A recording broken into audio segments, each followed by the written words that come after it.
தான் பரம்பரையிலே முறையா கத்துக்கிறவன் பரம்பரையா கத்துக்கிட்டவன்ட்ட எப்படி போட்டி ஜெயிக்க முடியும் சொல்லு? நீ ஜெயிப்பியா? எப்படா ஜெயிப்ப? தோப்படா. நீங்க எவ்வளவு பெருசா ஜெயிச்சாலும் அந்த வெற்றி கூட உங்களுக்கு சொந்தம் இல்ல சார். டேய் நான் எவ்வளவு கேவலமா தோத்தாலும் மீசைய முறுக்கிட்டு தோப்பண்டா. தோத்தாலும் ஜெயிச்சாலும்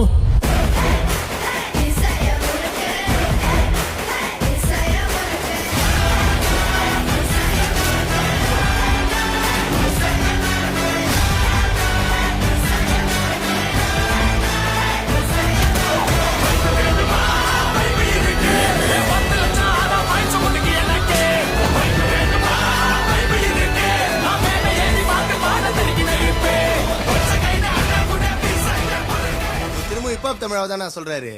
பையன் பிடிச்சிட்டான். நான் அவனை விட செம டேலண்ட்னா.